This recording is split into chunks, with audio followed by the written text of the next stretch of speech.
My name is Charlie Ungemach, and you are listening to the Gird Up podcast. I've got a guest with me today that I'm very excited about. But before we get to that, I want to ask you to consider making a cup of coffee donation on the Gird Up website. You can do that by going down to the show notes and clicking on the link in the bio. You can then go to the website, click on the tab that says buy a cup of coffee or the tab that says make a donation. With that $5 cup of coffee donation, we call it a cup of coffee donation because it's the cost of a cup of coffee. With that $5 donation, you can help support the work that we're doing here at Gird Up, encouraging the people of God, preparing them for whatever may lie ahead. I think it's important to be making content like this.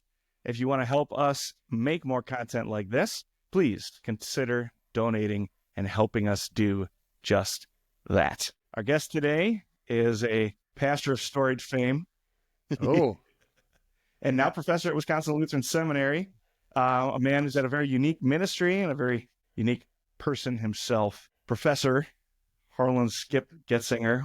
Yes. What do you generally go by? I generally go by Skip. I always thought that Harland was a bit presumptuous. Where does the name Harland come from?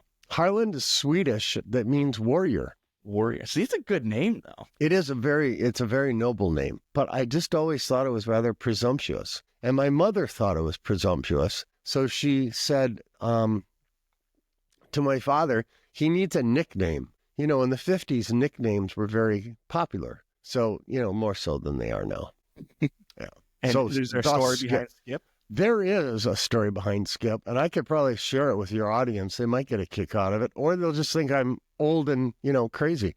My mom wanted to call me Chip or Chipper, and my dad said, now, hold on just a second. That's the name of the guy that you last dated before you agreed to marry me. So there's no way that I'm going to look at this little bundle of joy called Chip or Chipper and think of him. So my mom goes, well, what about Skip?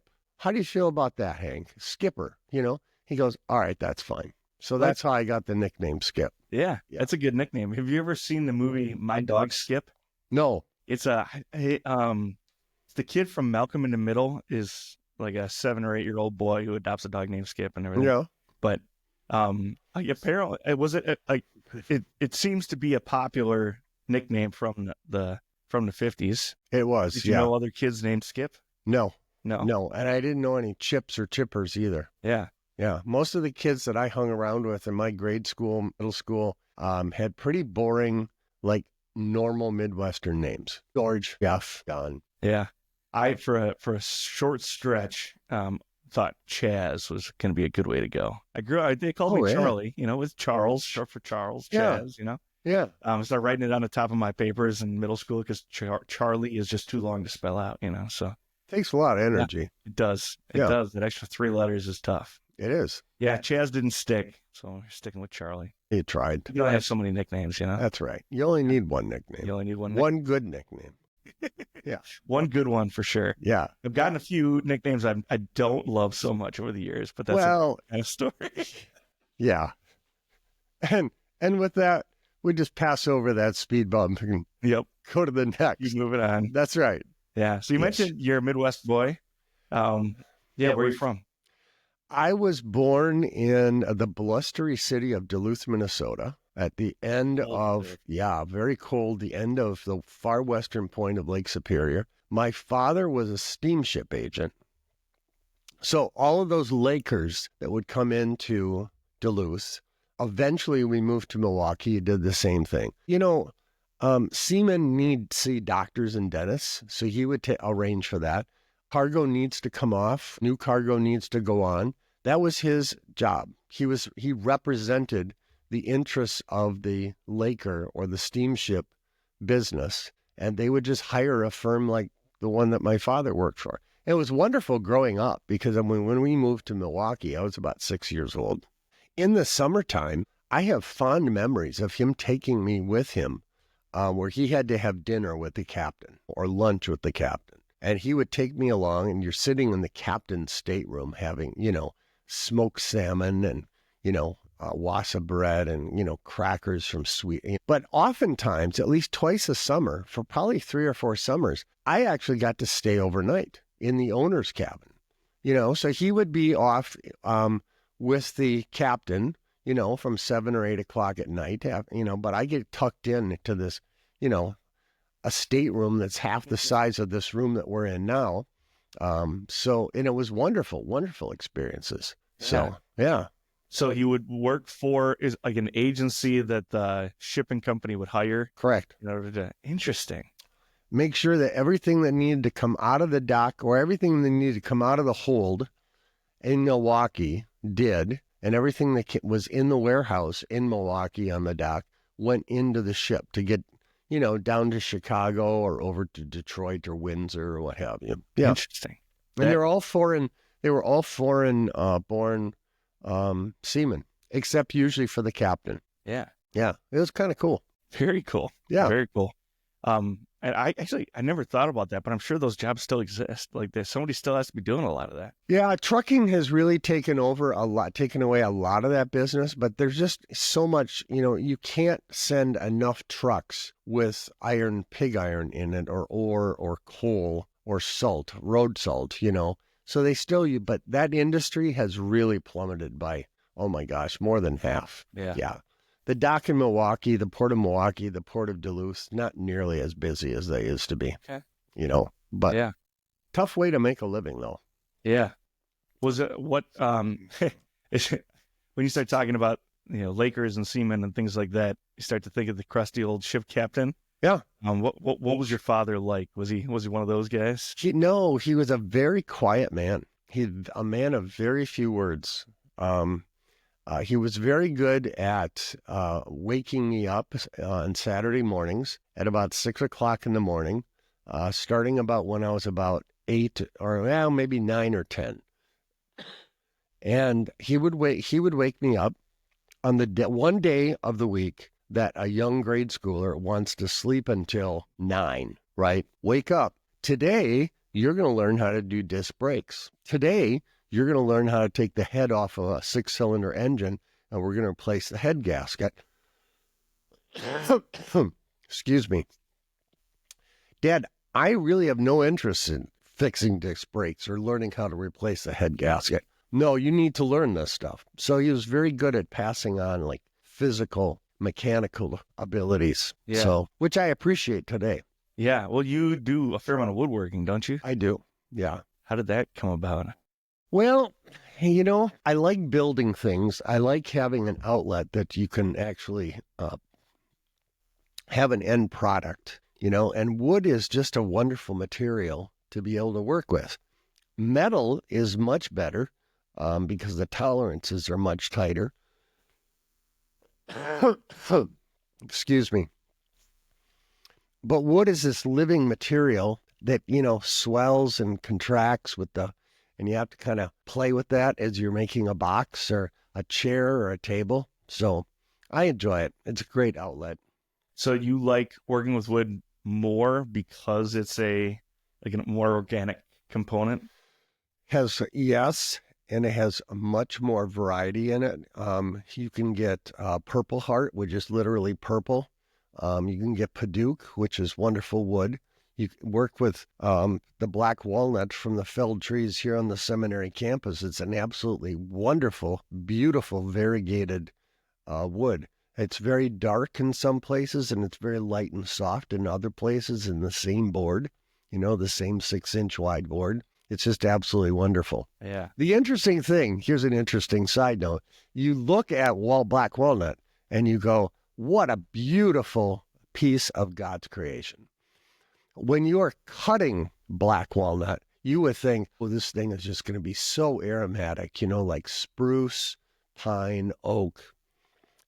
It is the most awful smelling wood when you actually cut it or mill it in any way. But the end product is just wonderful. And you put a little tung oil on it, brings out that grain. It's just absolutely gorgeous. Is that something your father taught you? No, he was not a woodworker at all. He had a lot of tools and a lot of power tools in his repertoire, but all of them were for fixing cars. So, yeah.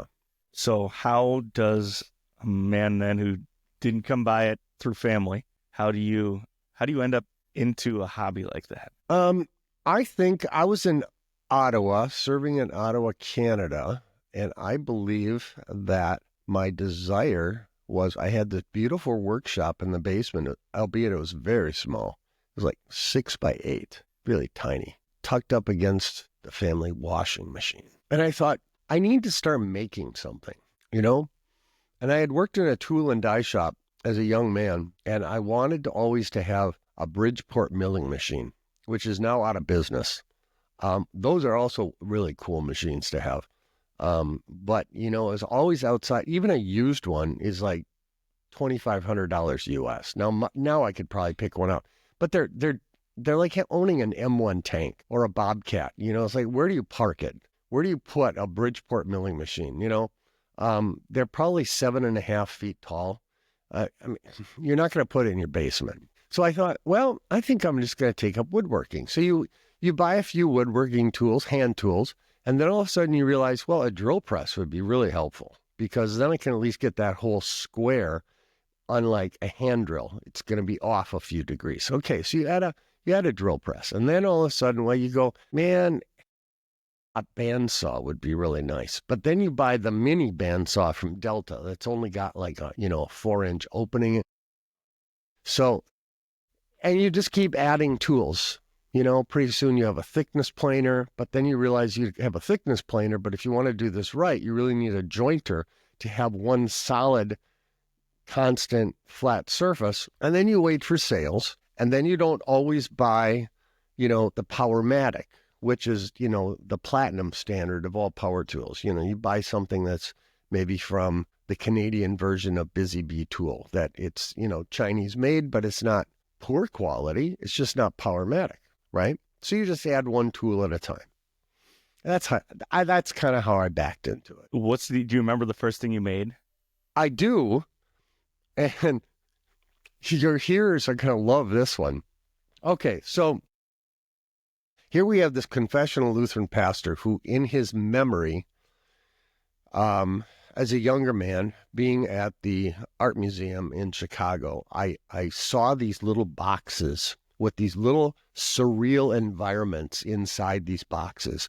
Joseph Cornell, okay, New York artist, worked for the city of New York, government job, lived with mom, never married. And he made these little scenes, these little environments with found objects. He's the guy that would have two rods coming down with a ping pong ball kind of, pretending there, and a feather stuck in there, and some hand-cut pictures of birds kind of pasted, and he's designated as a surreal artist. And I don't necessarily buy into the whole philosophy and theory of being a surreal artist. I looked at his stuff and I went, he really has a wonderfully creative imagination, number one. And number two, he creates these environments that you kind of want to go in and play with, And so I thought, well, I could probably do something like that. It'd be kind of fun. I have tons of, I'm a product of the 50s. I don't throw anything away. I could probably create a found object box, except what I wanted to do was I wanted the ability to still be able to seal it up behind glass so you can't go in and break anything. But I want you to have the ability to be able to go in and actually manipulate and play with the inner environment. So I've got switches with little colored LED lights that you can flip on and flip off with switches in the back. I've got little motors in there that'll have, a man and a woman that look like dancers, just kind of, they'll go up and down and they'll do their little dancing thing. Or a little, object that's just kind of going around and around. You can control the speed of it. So, those are the kind of things that now granted, does my daughter ask me to make a table for her front foyer? Yes, and that was a wonderful joy. Does she ask me to make a table and chairs for her front porch? Yes, that's a wonderful joy. So I do make traditional stuff, but yeah, that's how it started, was little Skip versions of Joseph Cornell boxes. And some people enjoy them, and some people look at them and go, muy loco la condesa, So that's okay.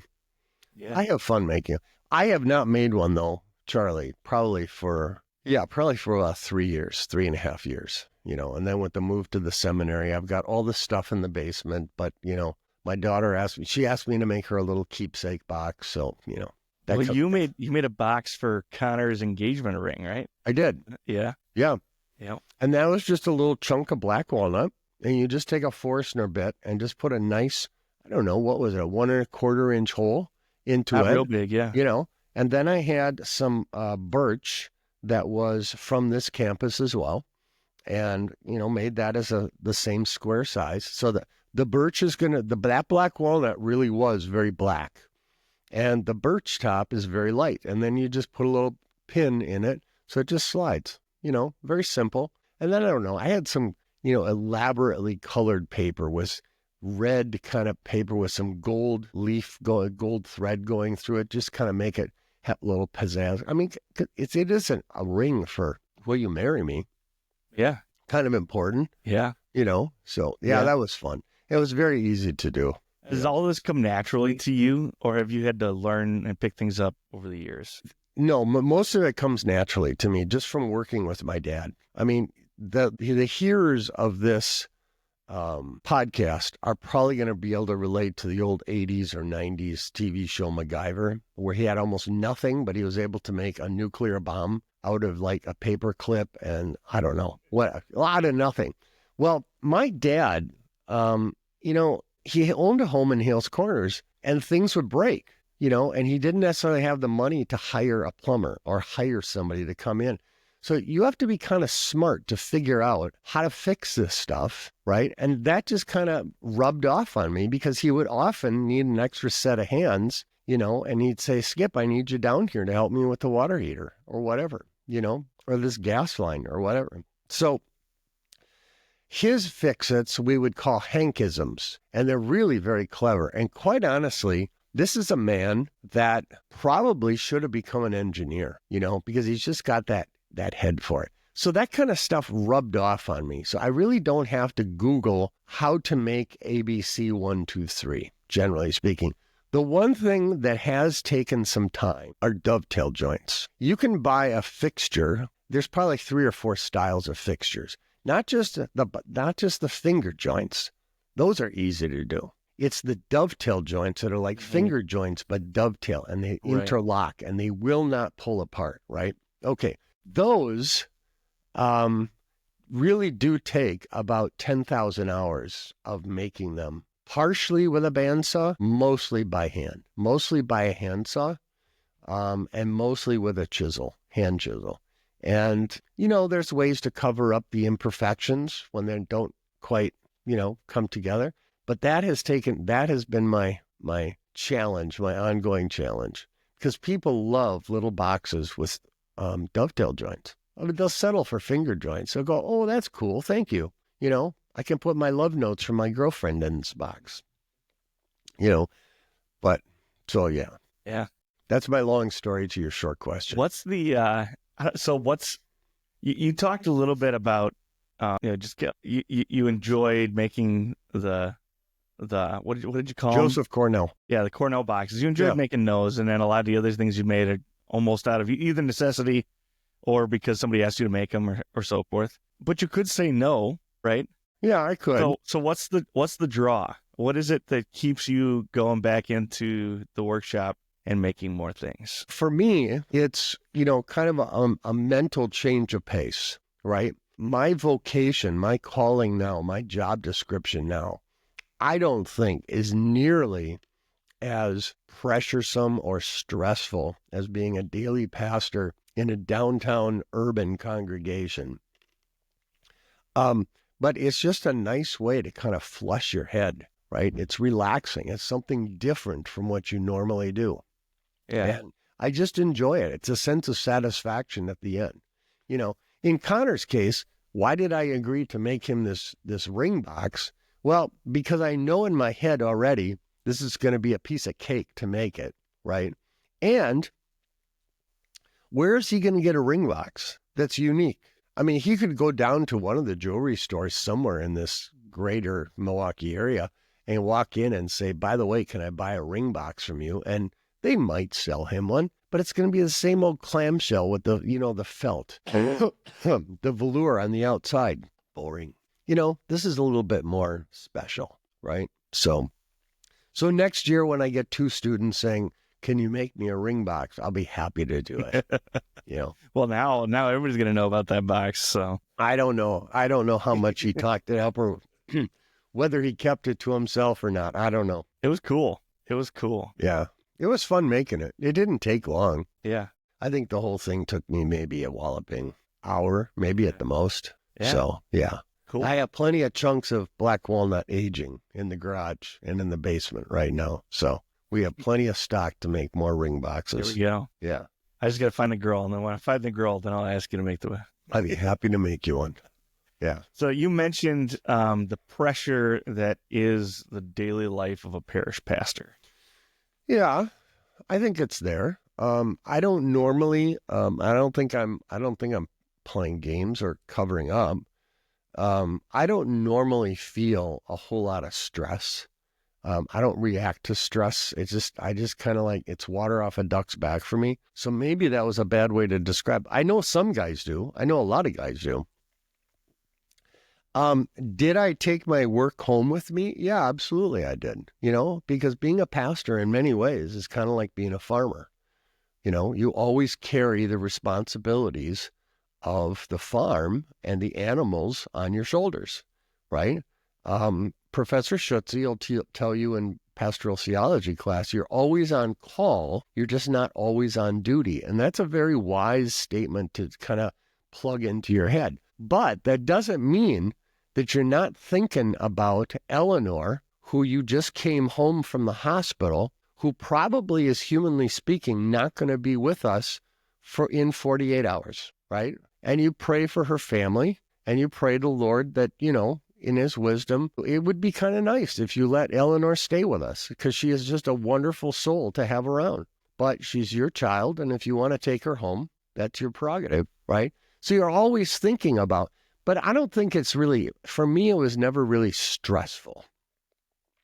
The only stressful times is when you have those kind of conflicts between a strong-willed member who wants something their way, and it really is not to the benefit of the greater body of believers at that place. In fact, it's rather selfish and narcissistic almost, and that, no one likes conflict.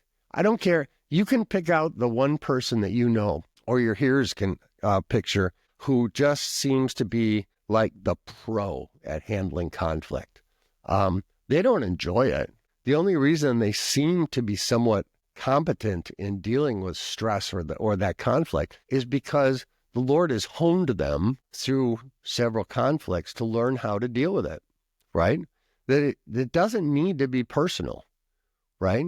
Well, it's not a trick. The trick to it is, the blessing to it is realizing that at the end of this tense conversation, the admonition of our Lord is that we should be able to either give each other a handshake or a hug to say, we're still going to part ways as brothers and sisters in Christ, and not go home harboring, some sort of disdain for the other person, or I lost the argument.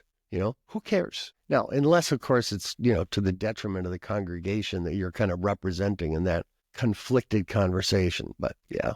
But being in the parish ministry, I came at it as an older student. I didn't even start school until I was 35. They finally, I like to say I was a slow learner. So they didn't let me out until I was 43, because a lot of people think, I went through at the traditional age. I was 43 when I was assigned to St. Paul in Ottawa. And I think it was a great benefit. You've had not a lot of unique experiences, but at least you've been, in different kind of settings. It kind of prepares you of how to deal with folks that have strong wills about things, and kind of just not let that kerfluffle you. And I think this is where I was going with that thought.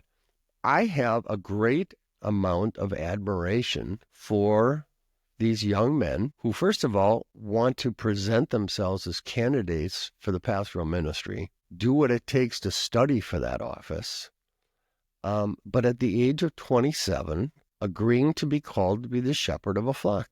And I look back and I think when I was 27, the first expression that comes to my mind is, oh, good heavens, ish gamut, that's a lot of responsibility for a 27-year-old. I don't care how mature they are beyond their years.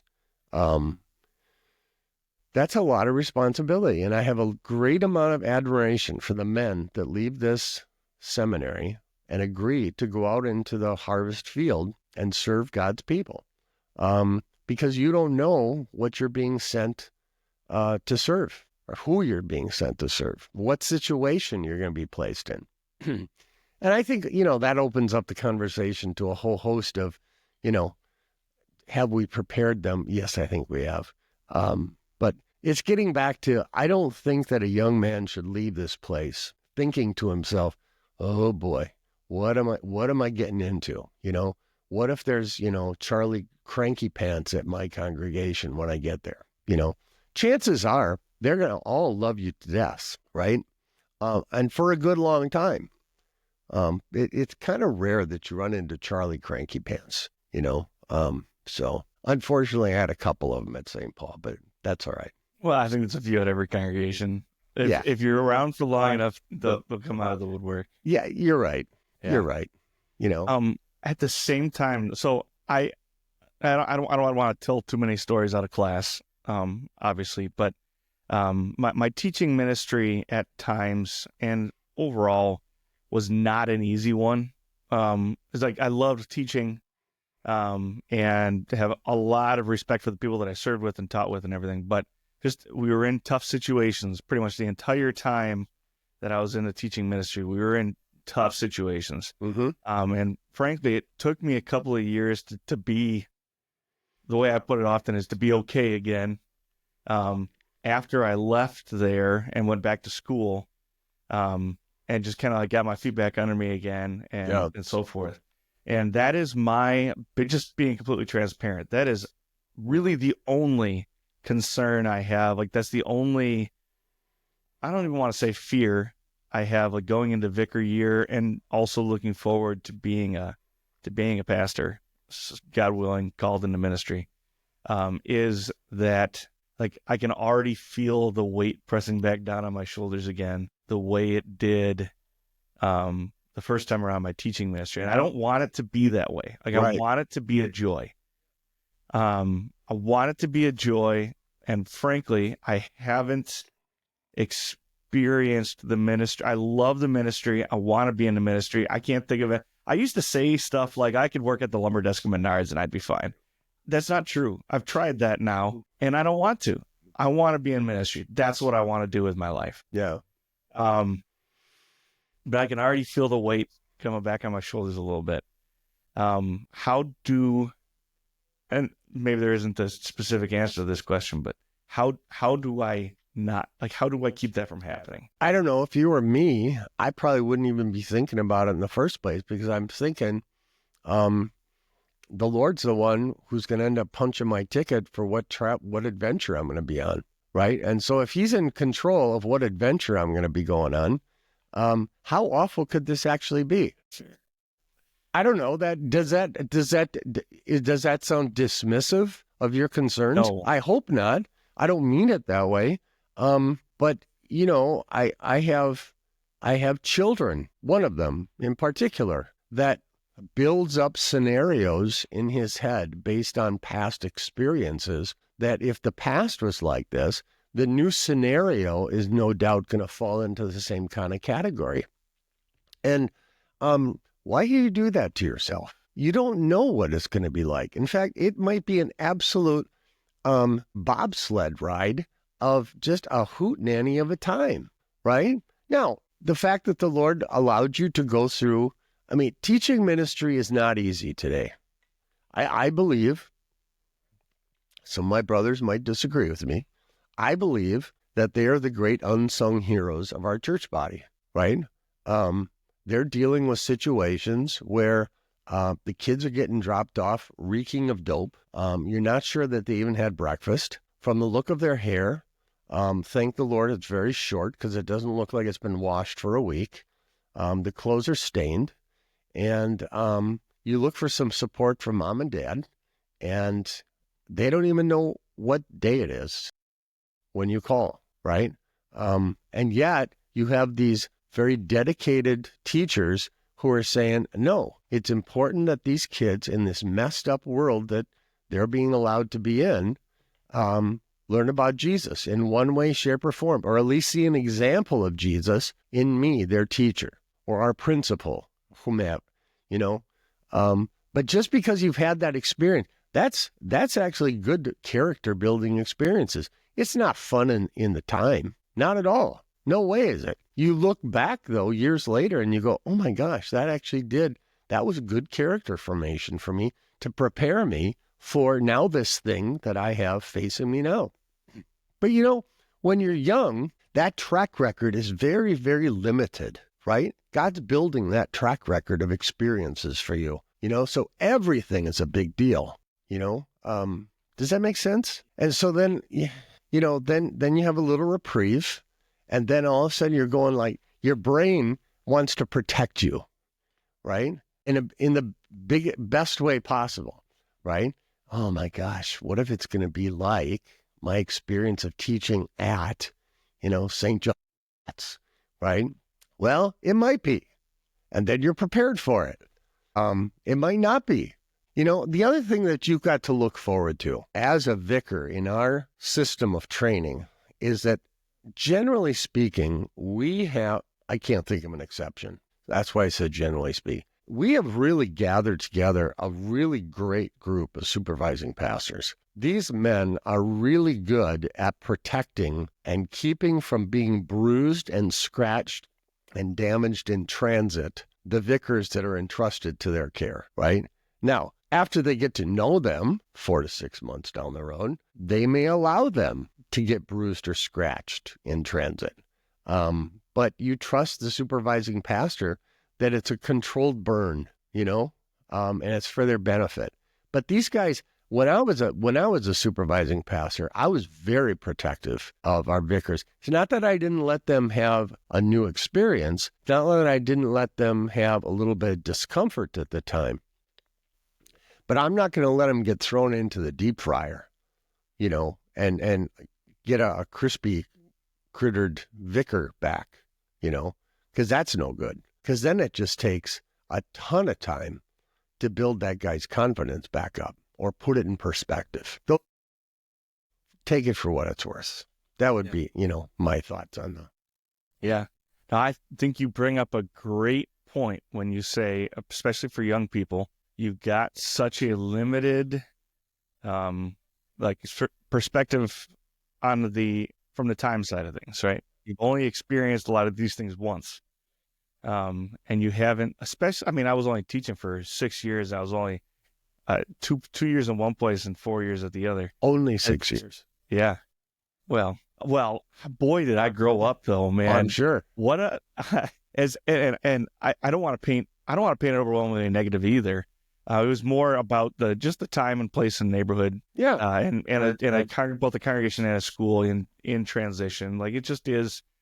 Every church and school goes through hard times, right, at some point, where things are just tougher than they have been before, right, or at least tougher than they have been recently. And that really is all all happening at the same time, and in a cultural environment, as far as like the neighborhood goes, that was also very intense, right? Mm-hmm. So I don't want to disparage that either. Like, I loved being a teacher, and I had some awesome families and things like that. At the same time, for some reason, I just did not, like, maybe some people listening who knew me at the time would roll their eyes at this, but to me, it feels like I stopped growing at 17 and didn't start again until about 27. Oh, like I was a very mature 17-year-old. Things were like, I was the kid in high school where like other kids' parents would be like, what are your plans tonight? And they'd be like, well, Charlie's with us. And you go, oh, whatever, just go do your thing, right? Right. Which is wonderful. And I thank the Lord that I was raised the way I was so that was reality. Right. At the same time, like you said, I think the day I got dropped off at college until, I'd say a year or two into my second call, it was not like that. Yeah. And the Lord can do what the Lord wants to do with you, right? Right. But I don't see another way. In like looking at my own life, I don't see another way that I would have grown so quickly, and not straightened out as far like morally, but you think about growing, right? You're kind of growing crooked like this, Right. I don't know if I could be brought back into square any quicker or more effectively than the way the Lord did in my teaching ministry, where it's like, hey, this is all not again with a proper understanding of God's providence and preservation. This is all dependent on you. Yeah. Like this can go well because of you, or this can go poorly because of you. Right. You get to decide. Yeah. And that kind of ownership over your own life and your own career and so forth is something that cannot be replaced, I don't think, as far as the experience of growing up. No. And so I do thank God for the challenge that was my teaching ministry. And at the same time, you're looking at it and you're going, I'm not even really it's vicar year. I'm not as excited about it as other guys are. But I think that's part of it is like, well, I've still got training wheels. Yeah, that's right. But it doesn't stop with me during vicar year. Right. And I'm just excited to go get some more experience and do some ministry and things. But yeah, that's that graduation date, which starts looming middle of the year. And you start thinking about, you know, off we go. And go ahead. No, and then, you're going to fall in love with the people where you are, right? And then you have to come back. And then you're going to be talking to one of your classmates or one of your profs. How'd your vicar year go? And the first words out of your mouth are, I desperately miss those people. I just want to be back to serving those people. And then, someone has to kind of gently bring you back down to earth and say, you can, God willing, in 9 months, because we need a little bit more finishing school with you. Yeah. But yeah, you're going to fall in love with them, Cool. Yeah, you will. There will be, I guarantee there's going to be at least one person in that congregation that is just so thankful to God that you are there and that you are preparing yourself to be in the public ministry and be someone else's pastor someday, 9 months down the road, in vicar year and a half, year and 3/4 down the road. Yeah. God's people are absolutely amazing individuals. I mean, on both ends of the spectrum. Sometimes they're amazing in the fact that they do stuff like, oh my gosh, where was your sanctification in that one? Well, you know what? That's why God gave them a pastor, right? That's part of our job too. But then on the other end of the spectrum, there are just people that you will acquire experiences of living and serving with, that if you, when you're called to actually write their funeral sermon, it's going to be one of the toughest things in the world that you ever had to do, because you got to get your tears out in your study. And you want to be somewhat professional. You say the goal of a funeral is to dry tears, and when Pastor Goetzinger or Pastor Ungemach is standing in the pulpit, if you're getting a little crack in the voice, that's one thing, of course you're sad they're gone. So you're going to hate that. But when you leave and they give you this big hug and say, thank you for your service to our congregation, it's like, how much better does it get than that? You taught me more about Jesus this year than I knew a year ago. Oh, well, it was nothing really. Well, no, actually it was. Thank you very much. I appreciate that. I never had anyone explain the communication of attributes to me like that before, or whatever, not that that's normally a Sunday morning Bible class topic, but anyway. Yeah. Yeah. And that's the joy. Are there hardships? Absolutely. There are hardships. Sometimes you just have to have tough conversations. No one likes confrontation, but we are the ones who have been called in our job description to go and make the knock on the door and say, Jess, I don't get it. What part of catechism class did I blow it so terribly that somehow you think it's okay for you and Joe to be living together in this apartment? I don't know. I'm not coming down like dad on you, but I need you to talk to me and tell me what's going on here, because you were planning on me marrying you. Well, there's this little passage in Ephesians, let there be no sexual immorality be viewed or be seen among you. How does this jive with that? Those are tough conversations to have, even with people who are younger than you and you care deeply about them. And that's why you do go, right? Yeah.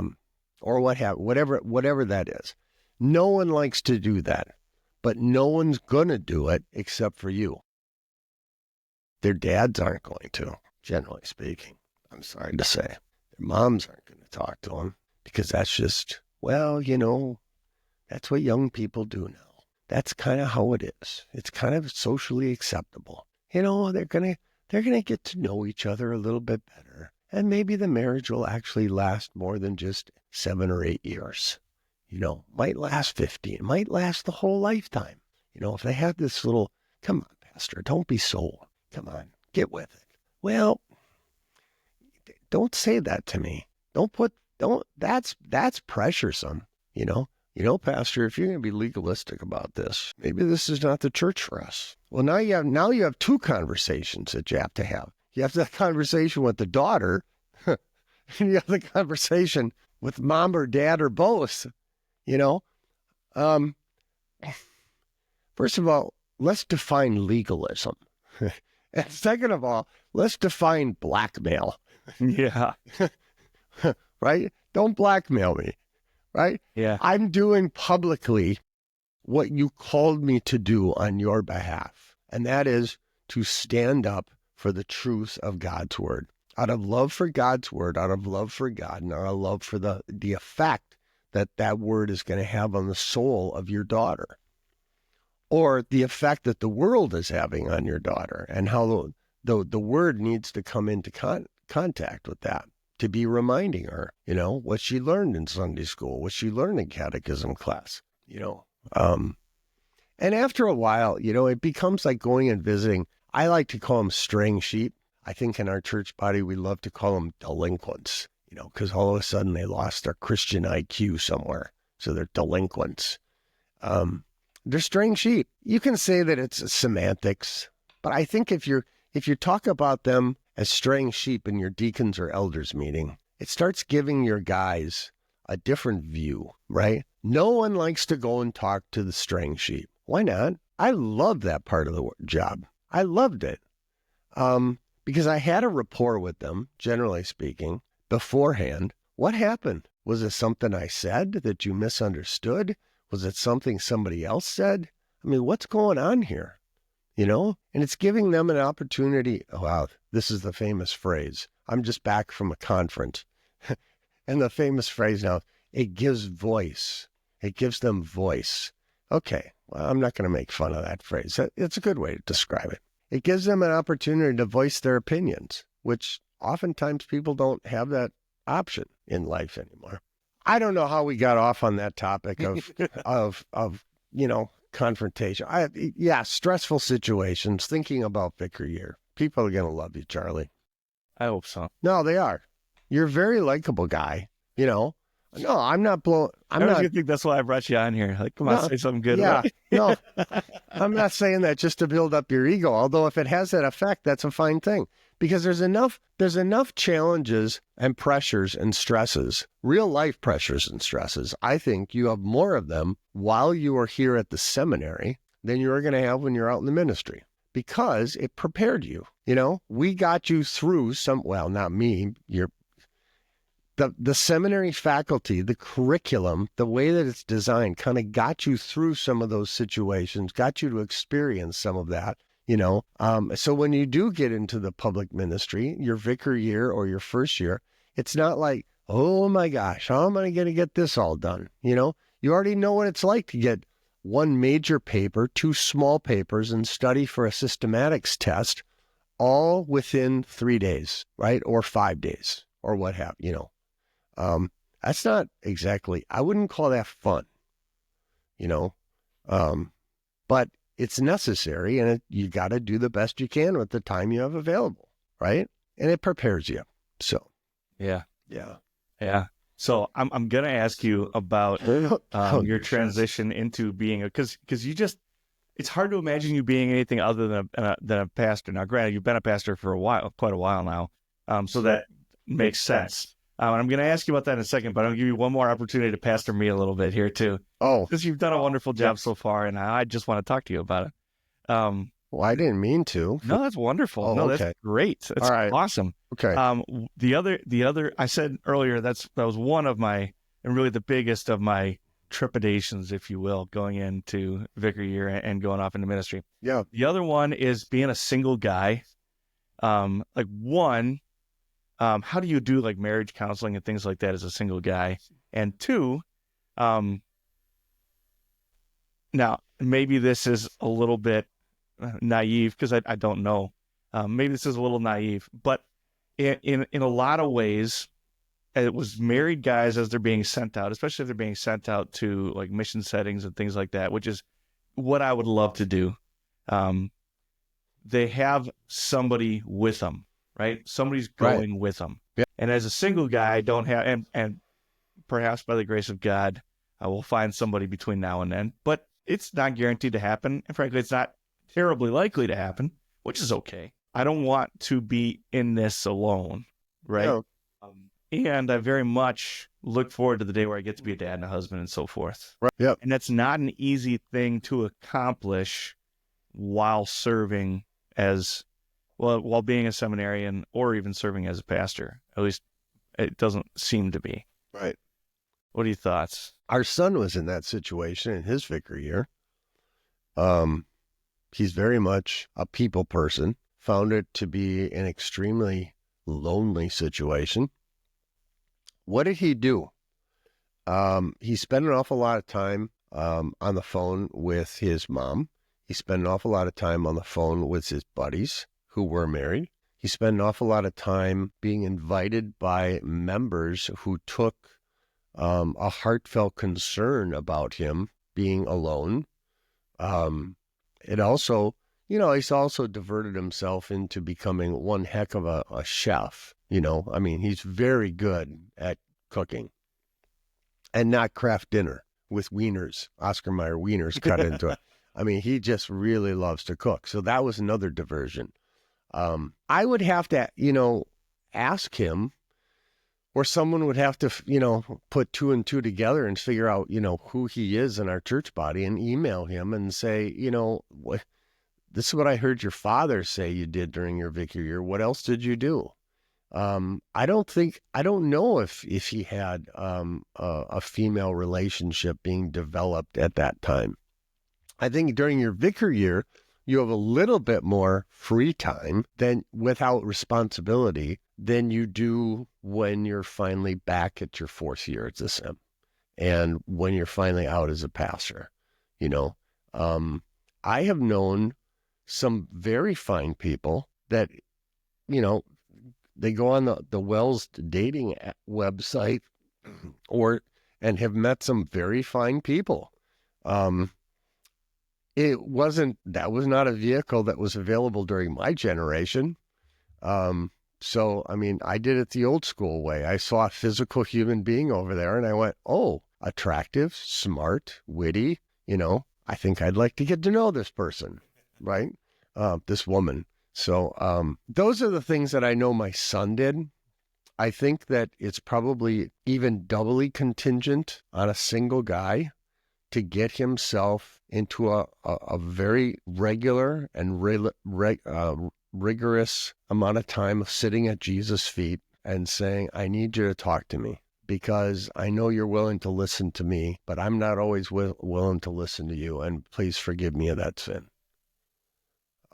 Because when you have a spouse, my wife has this wonderful way of just reminding me of things that are not irritating. I don't feel like she's, it's been a while since I've seen you studying your Bible.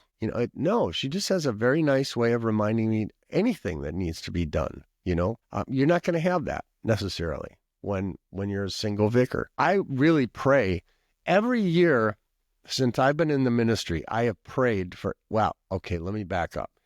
Every year since our son was in the vicar year, I have prayed for our vicars who are being sent out as single men. Lord, if it's your will, I know it's your will that they be happy, but if it's your will, it would be really cool if maybe you could connect them with another God-fearing partner, a woman that might become their partner. And if that's not going to work, could you please supply some of those wonderful Christian people that will at least have them over for dinner once every 3 weeks? And maybe a couple of those families, I don't know how that prayer is being answered. That's the first time I've ever shared that. I don't call up vicars and say, how'd it go? Did you find a wife? Or is at least the wedding date, set?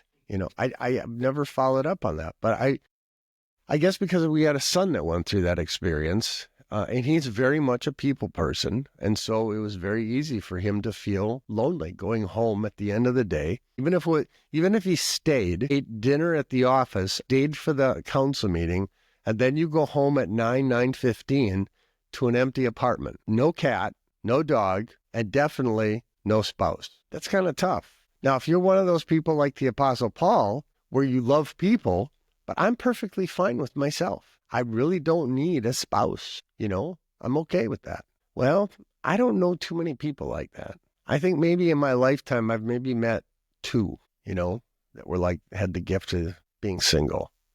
I don't know, Charlie, that's the best I can come up with for you. No, it's wonderful. So, yeah. And I, for myself, I also ask for, there's not a small number of guys there's a dozen or more guys that are going out as truly single guys for victory this year, and a healthy handful of seniors as well, who don't have they're not even working on a relationship at the moment. Right. Yeah. No, I thank you for that. I appreciate it. Now, you mentioned you were 42 by the time you were 42, 43. I think 43 by the time I was assigned. Yeah. Which means you started at about 35 or so and started the process. Did you go back to New Ulm? 2 years at Northwestern. Oh, that's right. Then they amalgamated the school, and we had to move to New Ulm. So 2 years at New Ulm. We are on the old system for seminary certification, where you still had to learn classical Greek. They didn't have a ratchet you down in case language is tough for you. You had to learn it, right? So 2 years at Northwestern in Watertown, 2 years at New Ulm, and then back here to the seminary. Yeah. So why the transition? What brought you to the point where you said, you know what, I'm dropping my career? Because that's not an easy thing. And it's very rare for somebody who isn't on a military pension or law enforcement or something like that. Or just kind of naturally at a point in life where it's just a kind of a natural transition. It's very rare for somebody to, at least in my experience, to just say, you know what, this is what it's not a natural transition point. I'm just going to go do this. Well, I wanted to be a pastor as a young man. I had a grandfather who was a larger than life guy. He was the head of the headhunting department for Honeywell Corporation. So he would come down to Milwaukee 3 times a year to convince graduates of MSOE, Milwaukee School of Engineering, or UW Milwaukee Engineering Department, what a great life they're going to have. They would come and work for Honeywell. But he would stay at our house. And he was the son of an Augustana synod pastor. So he had firsthand experience of what it's like to be a pastor's kid. So, but Grandpa was always very concerned about, what are my grandchildren going to be when they grow up? So he would go around the table, he loved Kentucky Fried Chicken, which is like a deep fried salt lick, but we all ate it in those days. And he would go around the table as we all ate our Kentucky Fried Chicken, compliments of Grandpa. And Skip, what do you want to be when you grow up? And I finally told him, I was 10 or 11 years old. And I finally told him, Grandpa, when I grow up, I really think I would like to be a Lutheran pastor. And he just, in very Hollywood-esque dramatic fashion, just stopped. And in my head, this whole thing just slows down. And his giant Swedish finger fist comes down on the table, and his drink, in my head, to this day, his drink goes up into the air and it tips over and the liquid is slowly, I can see this thing in all slow-mo, right?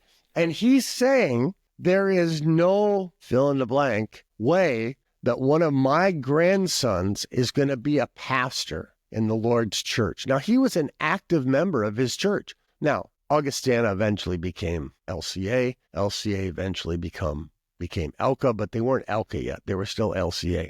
So he was an active member of his congregation. He was on the board of deacons, for heaven's sakes. But he did not want me to become a pastor because his explanation was, in that agitated state, I've seen how they treated my father, and I've seen how he had to suffer for the ministry, how he had to grow his own vegetables when everybody else could just go to the market and pay money for them, how he was at the whim of the farmer to supply him with chickens or veal.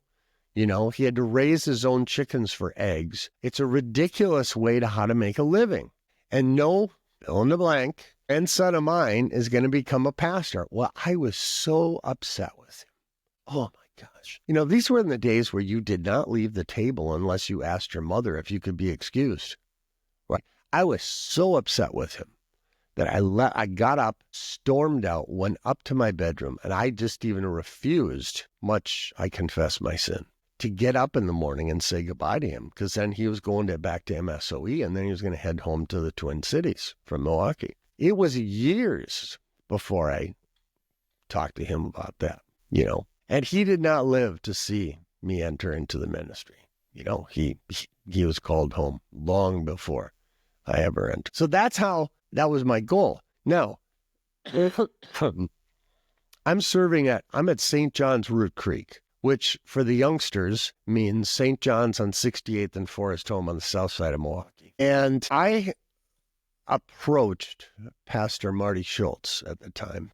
I think I was on the board of stewardship. I had just gotten elected, or I was going to shortly be elected, believe it or not, as president of the congregation. What? This is a congregation that is filled with experienced, seasoned, old-time Christians, you know, and they're calling this puppy to be their anyway. I go to Marty Schultz and I said, you know, our church body just came up with this great idea called staff ministry. I've been thinking about that. You know, I always wanted to be a pastor, but I'm really thinking that, you know, I might want to enter into the staff ministry thing. And he said, Skip, no. If you want to enter into the ministry, what I see is that you have the gifts to be a pastor. In fact, I think you'd be a really good pastor. And I'm like, what? You know, I mean, that ship had sailed. You know, by the time I was 21 and I had gotten married, that ship had sailed. But I thought the staff ministry thing was kind of cool, you know. And he goes, no. And I said, but what about the languages? You know, I mean, I don't think I even passed high school Spanish, let alone Greek and Hebrew. I mean, and, you know, I'm really not interested in being one of those guys that goes off and somehow kind of sort of gets Greek and Hebrew sort of in his head. And because I'm an older guy, I don't want to be labeled as a second-tier pastor. Either I'm going to get this into my head and do it right, or I'm just going to drop out and I'll go back to my civilian job, you know. No, he was very encouraging, very encouraging. And so I just got it in my head, well, you know, you're just going to have to figure out how to get Greek and Hebrew in your head. And I had a lot of help from Cyril Spouty. You know, Cyril Spouty was he was a Greek prophet at Northwestern. You know, he recognized that the older guys came back and they didn't remember the difference between a noun and a verb and an adjective and an adverb, let alone what a conjunction and a preposition is, you know. Well, what did he do? In third hour, he would have me and a bunch of the other second career guys, there weren't that many of us, in an English grammar review course, you know, so that when you finally got to the Greek and he's talking about prepositions and conjunctions, you kind of sort of now remember, oh yeah, that's what it does, you know. And he was very helpful in giving me even private, you know, tutoring twice a week in, you know, when we got to John's Gospel. And that was very helpful. But I really did have it in my head that if I do not get this in at least a CC plus, which you kind of have to have anyway. You know, for me, that was the gold standard. Well, I just worked really hard at turning into a Greek and Hebrew nerd. Because for me, that was the bar. You know, I did not want us to open up the second career path as a second tier pastorate. You know, And I'm very conscious of that now in my role as PSI director. I think that we have an allowance. We start everybody out with the Bachelor of Divinity, which includes the Greek and the Hebrew. And if for some reason, all of my students, their English is not their first language, I try to find Mandarin speakers to teach Greek and Hebrew to the Mandarin speakers. But sometimes it's just not available. And so then those lessons take longer, right? But I take very seriously the fact that the Confessional Lutheran Church for 500 plus years has found it very important that their called workers know how to work with the original language in one way, shape, or form. We're not trying to turn you into a Greek scholar, but you also can't be a Greek schlumpenbump either, right? Or no Greek, right?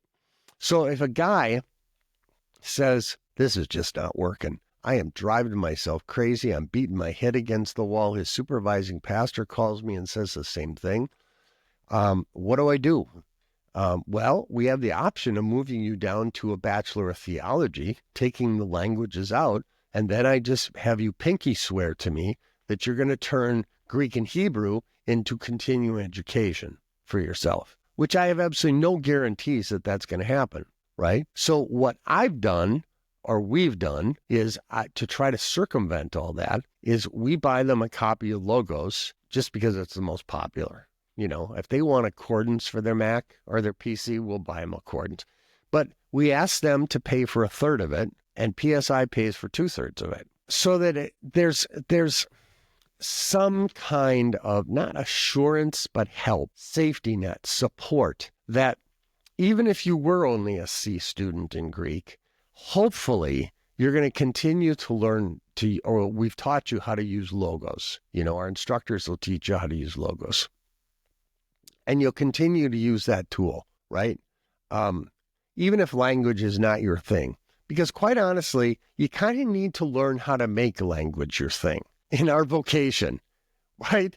I mean, you don't have to be an exegetical genius or giant, but you have to know how to do some exegesis, right? You have to know how to work with the language. And if I can give you a tool that is going to help keep you going from a BDiv to a BTH, I think it's worth the $227 that we pay for each student. And, all of Grandma's nickels and dimes added together that help support the PSI program. So that's the long story, how I got into the ministry, how I decided. Now, it was not easy, but I think, there's an awful lot of stories that could be told about when we were down to about $12 in the checking account, and all of a sudden Thanksgiving rolls around, and the Roman Catholic co-worker of my mother, who worked in China Glass and Silver at Gimbel's, shows up at the door with this giant box filled with, I don't know how big is that turkey, 20 pounds? I don't cook. I don't know. Gigantic turkey with all of the fixings and some little Thanksgiving gifts for my children, right? How when we're in New Ulm and the transmission on the Bonneville goes out, well, how much is that going to cost? Well, Mr. Goetzinger, it's going to cost you about $2,800. Oh, swell. Well, I was working at Kraft that year. That's fine. Kraft was supplying us with enough money to pay the bills and buy groceries down at the grocery store down at the end, down from Garden Homes. But I don't have $2,800 to pay for it. I guess I'm going to be walking to school. And I guess Karen's going to going to have to walk down to the grocery store in the New Ulm winters. Yeah. Yippee-yi-yi-ki-yay, Well, all of a sudden, I get Professor Deutschlander calling me into his office within 3 days, 4 days maybe. Skip, word has gotten out that the transmission on your car is kaput. It's going to be $2,800. We kind of know that you don't have $2,800. And one of our congregations heard about this, and they took a collection for you on Sunday. And, oh, by the way, they would like you to have this check. And you open up this envelope, and you look at the check, and it's for $3,400. You're going to get a little verklempt in front of Professor Deutschlander at the generosity of God's people, He was just very generous to us while we were going through school. In my day, you had to make your first tuition payment. After that, somehow magically, my tuition bill was always zero after that. Now, I had to pay for my own books, but also for some reason, there's this scholarship money that comes to you. And that helped pay for books. So I don't know. We didn't have a retirement, we still don't have a retirement nest egg. I mean, I'm not really worried about it. I never have really been worried about it. I never really got stressed about the fact, well, we're down to $12 in the checking account. Well, all right, we gotta feed the kids first. And I don't need animal protein to live. I like vegetables. I'm fine. I'm good with rice, So yeah, the Lord was just very generous to us. And I think looking around at the second career guys, he's still very generous with them. He's very generous with the young men, the traditional men who go to this institution. The faculty is allowed to see beforehand all the gifts that have been allocated for each of the students. And I look at those dollar amounts and I go, oh my gosh, that's a lot of generous people looking after the future pastors of our synod, When I decided to go back to in the middle of COVID, decided to go back to New Ulm, I had to move out of my apartment in Milwaukee. So we're completely moved out. All my stuff is in a trailer. We're at my parents' house for the night. My dad and I are driving up to New Ulm the next day. And I was going to, on the way, start making phone calls to see if I could find a storage unit or something to put my stuff in. And then figured, well, I've got an 89 GMC Sierra 1000 that gets about maybe 4 more than 14 miles to the gallon. I'll find a hotel room somewhere until something, opens up. Right. I got to get to New Ulm. I'm not going to get a job here. I need to get to New Ulm. Once I get to New Ulm, something will figure itself out. We get in the truck to drive to New Ulm with all my stuff in a trailer behind it. Yep. And about the time we got to Madison, so 2 hours into a 6-hour drive, I get a phone call from a phone number I don't recognize, don't answer. He calls again, still don't recognize it, still don't answer. Calls a third time, and I finally picked it up, and he goes, "Hi, I'm Tom." It's like, "Hello, Tom. Who are you?" Yeah. And he says, "Well, I heard that you're looking for a place to stay. I've got a house for $300. And I said, "I'll take it." And he goes, "Well, it's, kind of gross." I was like, "I'll take it. I'll take it sight unseen. I'll take it." And he even a little bit tried to talk me into waiting. Come see it first. I said, "Nope. You can send me pictures if you want to. I'm taking it." Yeah. Well, we got there, didn't even have the address. Had to sit on the side of the road on Broadway in New Ulm, waiting for him to text me the address so we can go to the house. And it wasn't a nice house. It was not nice, but it was a house, and it was very affordable.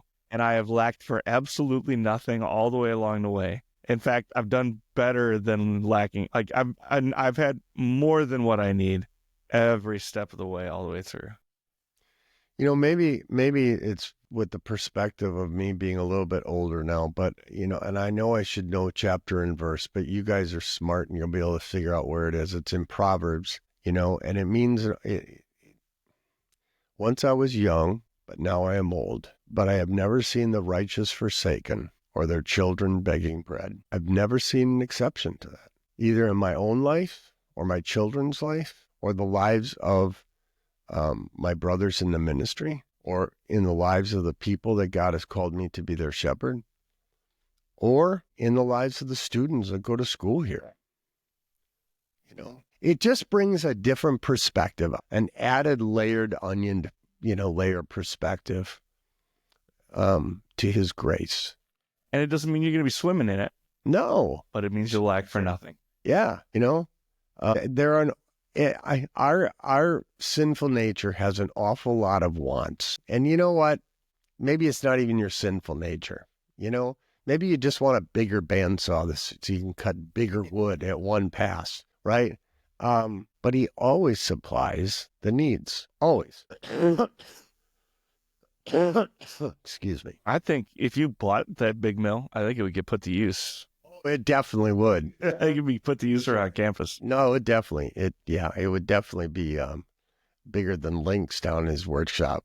Yeah. So anyway, we'll see. We'll see.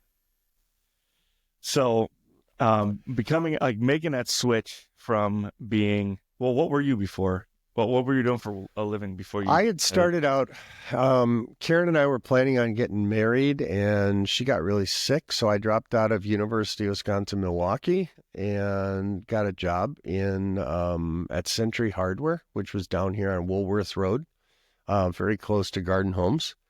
And I got a job in their graphic arts department as a copy editor, paste up artist. Put together all the copy for all the different screwdrivers and nuts and bolts for all their catalog pages. They had the world's largest hardware catalog, 287 pages. This puppy was a good 4 inches of newsprint. So I ended up in the graphic arts and printing industry, and then I left that because Century Hardware pretty well went kaput after a while.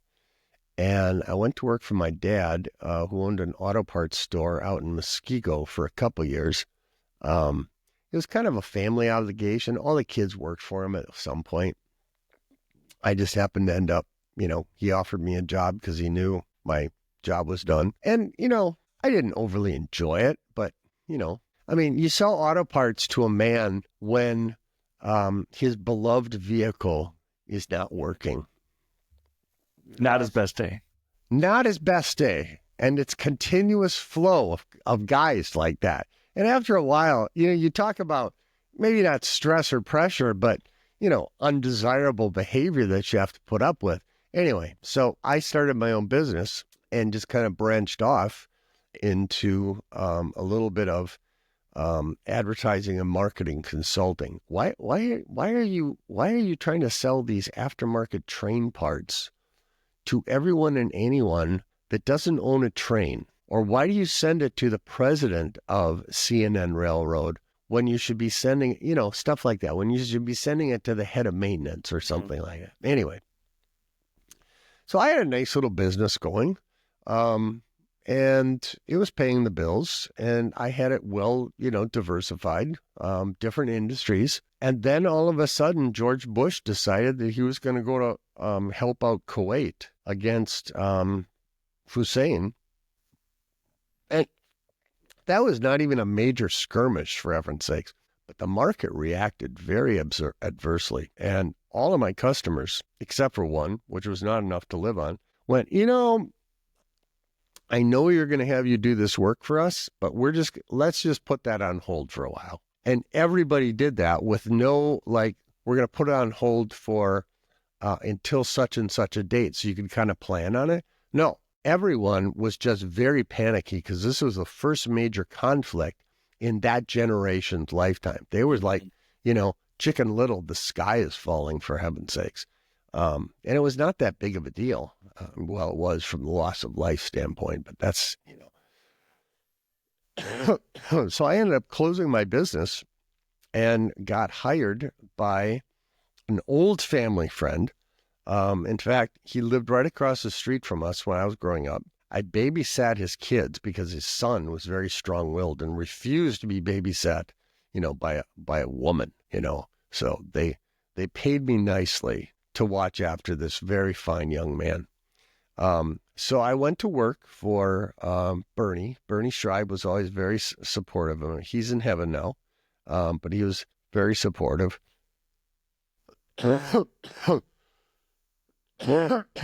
Excuse me. He owned with his brother Wisconsin's largest tool and die company. I had worked for him. He hired me out of high school. He offered me an apprenticeship, which is like gold, platinum, I just couldn't see myself being a tool and die maker the rest of my life, right?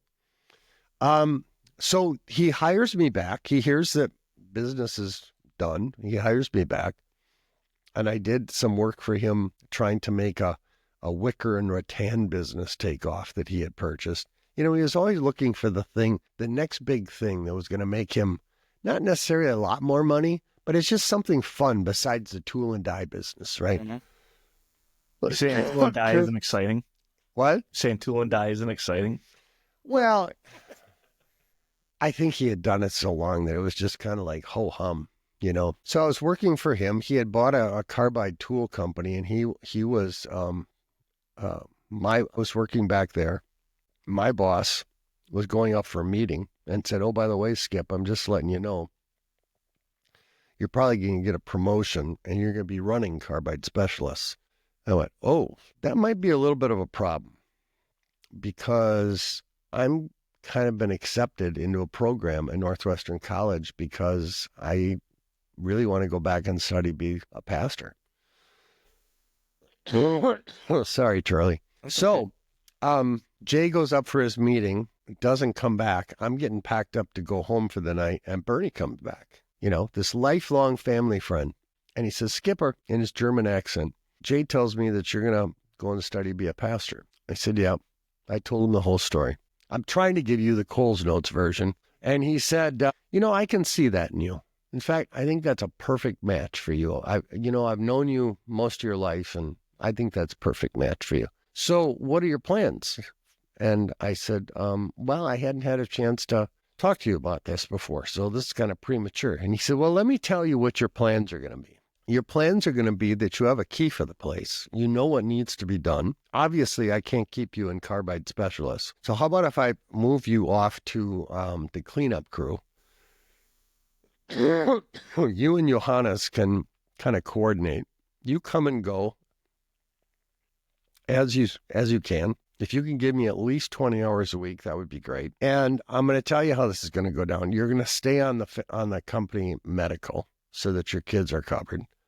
And if you have some time on Saturday when we're not here, you've got a key, you've got the code, you see something that needs to be cleaned up, do it. And you can, if it'll beef up your hours a little bit for you."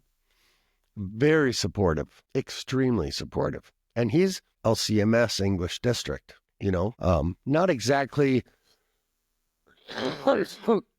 excuse me, not exactly maybe the most confessional in the world, but they try. But he was very supportive. And my last day there, they send us off with an all expense paid. This is ridiculous. No worries. An all expense paid trip to the Dells for the kids with a ton of cash, So that was the Shribes, good people. But that was the beginning of the indication of the kind of support that you're going to get. So Lord looks after his people. So you always wanted to be a pastor, or always kind of sort of wanted to be a pastor? What was it that it was finally time? It was finally time to make the plunge. Yep. What was it that finally got me to pull the trigger?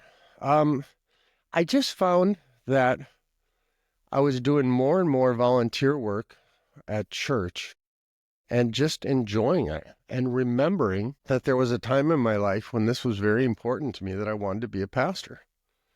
And the more involved I got in the ministry of St. John's, Root Creek, the more I was enjoying it. And I was finding myself working less and volunteering more. I was on the board of stewardship. Then I was the chairman of the board of stewardship. Then you're on the council. And then I did, through my business, we put together a big campaign, all the printed materials and all the, for their stewardship program that year. And you just find yourself, and then all of a sudden I'm elected as president to this congregation at the age of, when I went back to school, I was 35. So, 34. And I think I served a walloping, 7 months before I finally just said, "Listen, I can't go to school and be your chairman at the same time. That's just not going to work. It's not good for you. Definitely not going to be good for me. Sorry." So that's kind of what, and then I went and, spoke with, Herb Lichtenberg, who's now in heaven, right? A very practical guy, just a farm boy, pastor, very down to earth. Asked him, am I deluding myself, talked to Marty Schultz, who's still with us, retired, asked him his thoughts, and they were both very supportive. So I figured if they're not telling, looking at me like, you want to study for what? Or they didn't just pat me on the head and say, maybe you should just stay where you're at. God's given you a vocation. And then the big thing was my wife behind this idea? Because if she's not, you can't pursue it, right? And she thought that this was probably one of the best ideas that I had ever had. She was very supportive of it. So, but that's kind of what got me thinking about, again, what I had wanted to do when I was younger. I kind of sparked it. Would you ever imagine you'd end up in Canada and then back at the seminary? No. I never, in my wildest dreams, I wanted a foreign call. I wanted a Board for World Missions call. And President Valesky said, I think it would be wise if you turn that into a dream for your retirement years. It's going to be very hard on your children at the ages that they're at if you get sent abroad. Okay. I get sent abroad anyway to Canada, right? To an urban setting with an associate, with all love in my heart, was having a few challenges there. And absolutely ball of a time. I had a great time there. When I arrived, the median age, because I went to a school of outreach and they had to figure this out, was something like 73 or 74 years old. The median age? The median age. Wow. Yeah. Wow. Yeah.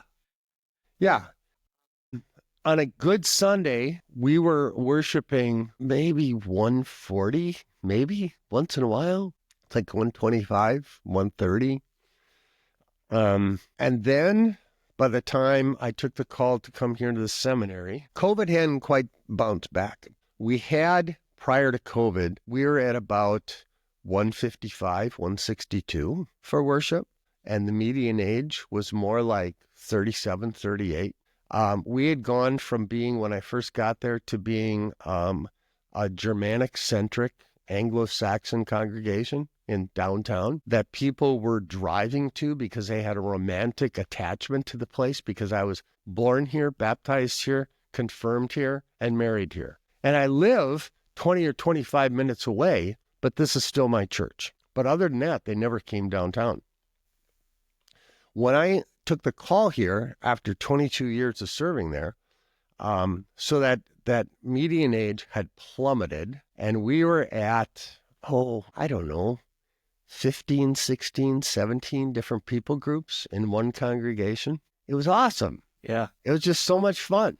Yeah. It was just a gas. I never in my wildest imagination ever thought that I would ever leave. I figured that when I finally had almost gotten to the official status of doddering old fool, that they would at least, maybe, kind of, sort of, I probably couldn't afford to stay living where I was, although they were a very generous congregation. So maybe I could have. I could move out to Arnprior, 50 minutes outside of town where the housing is much more affordable because Ottawa is very expensive. And they would let me maybe be their, the shut-in call and hospital call pastor, just to give me a few shekels, to buy a craft beer once in a while, or something like that. Did that pastor just say that on that podcast? In moderation, craft beer is fine. So I had no intentions of ever leaving. And then all of a sudden, as most of the world knows, I had a little adventure. We'll leave it at that. And President Treptow calls a week after I got that adventure announcement. And I figured, my son is a thoughtful man. I figured he knew that President Treptow and I were maybe not friends, but, we knew each other and we enjoyed each other's company. At least I think we did. That's what I tell myself. I figured he was calling because Aaron had said, you might want to call my dad. Here's what's going on. he might like to hear your voice. I thought, and he calls, Skip, I'm just letting you know that the Board of Control, Wisconsin Lutheran Seminary, has just called you to be the next director of the Pastoral Studies Institute. Really? President Trump, though, is the board aware of how old I am? Yeah, we had a lengthy discussion about that. And I know how much you walk a day. I was walking like 20 kilometers a day. That's like, okay, for your American audience, that's 12 miles a day I was walking.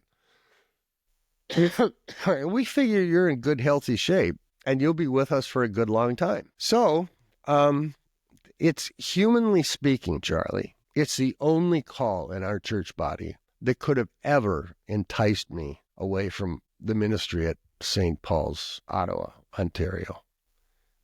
Because now what I got to do in that scenario is now just multiplied in numbers and people groups and worldwide. I'm just home from a 3-week jaunt, and 2 of those weeks, I was in Thailand teaching systematic theology to 15 English-speaking men from all over Greater Asia, Nepal, Bangladesh, Myanmar, Indonesia, Hong Kong, China, Korea, Philippines. I mean, that's not a chore. That's a privilege. That's fun. It's just great fun. And I get to do this.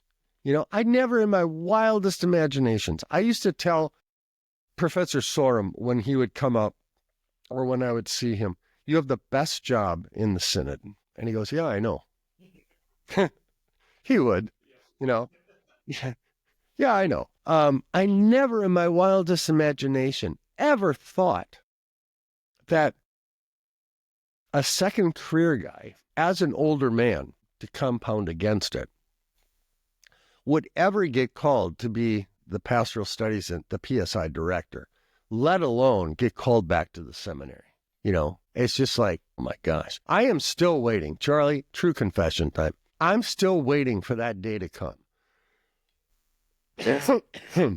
When I wake up at 5 Belgrave in Ottawa and patter down the stairs and sit down at our little kitchenette table to have coffee with my wife, and I say to her, you wouldn't believe the dream I had last night, But that hasn't happened yet, so I guess this is actually reality. This is actually it. It's amazing. I'm just very thankful to the Lord for the privilege of having this position. I'm extremely humbled by it. I really am.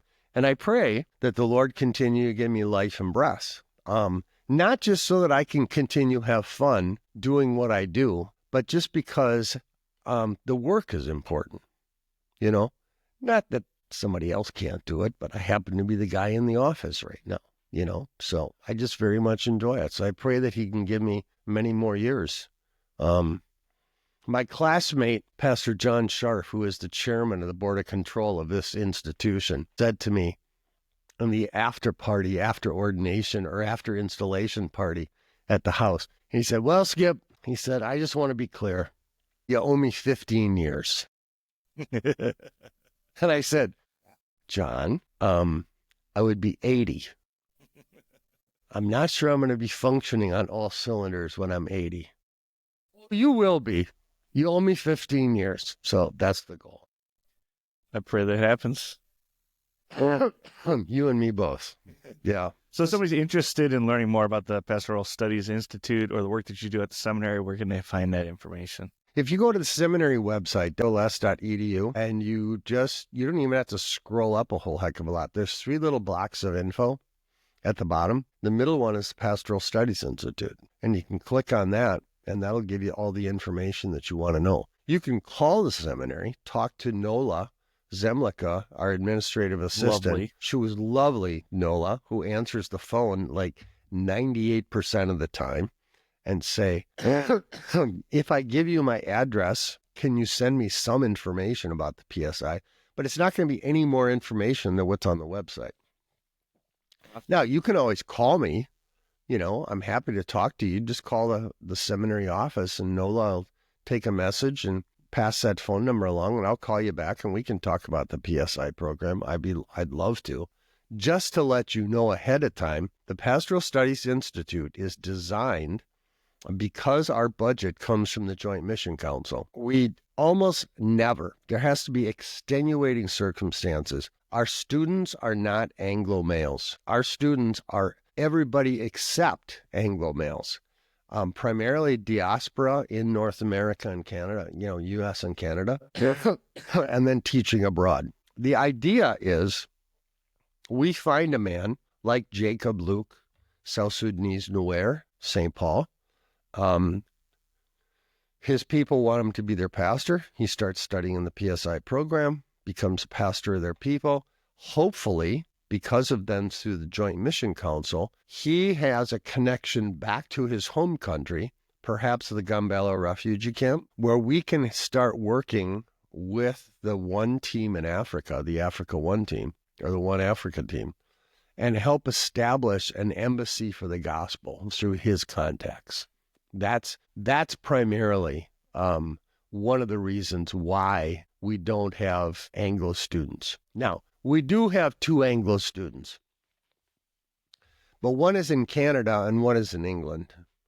And it's just not physically feasible to get them to Martin Luther College, so. Yeah, I did. Is the guy in Canada see it at Mississauga? Yep. Yeah, I just met him. What's his name? Will Lomker. That's right. Yeah. Yeah, we went to LA school together. You did? Yeah. Oh my gosh. Yeah. So shout out to Will if you're here, if you're watching or hearing. Also, I will say, fellas, amazing family. They're wonderful. They're awesome. Yeah, it was a delight to meet them. Oh yeah. And hang out with the Schultzes too. Yeah, all that was awesome. Yeah. I will also say to you, the listener, I have when I post these podcasts, I can see the map of the world, and I know there's a bunch of folks listening in New Zealand and in Australia and across Europe, and even in places like, all of a sudden Pakistan just went dark. I have a feeling. That they can't get it anymore. I hope they can. You've been truncated. Yeah, that perhaps is true. But if you care enough to be consistently listening to a podcast like this, and I know that there's several of you that are and have over the years, reach out. Just even if it's not necessarily something you're super serious about, reach out. We'd love to talk to you about the ministry for sure. But we'd love to know who you are also. So I'll make sure I include links to the PSI program down in the show notes below. I'll make sure all my information, the Gird Up information, is down there as well. And as always, if you want us to keep making content just like this, do what many of your brothers and sisters in the faith have done. We ask that you would consider making a $5 cup of coffee donation on the Gird Up website. Links are down in the show notes below, so we can keep making content like this to put up and keep encouraging the people of God as we move into the next, the next era of Christianity. I don't know if I don't even know how to say it. We're on a precipice of something. Yeah. I don't know what it is, and it's coming, and we got to make sure we're prepared for it. And this is one of the ways we can do that. Professor Goetzinger, it's been lovely to have you. Lovely to know you better. It's always a joy to sit down and chat with you a little bit. My pleasure. On the show. Thank you for having me. Thank you very much. And folks, God bless you all. We'll talk to you soon.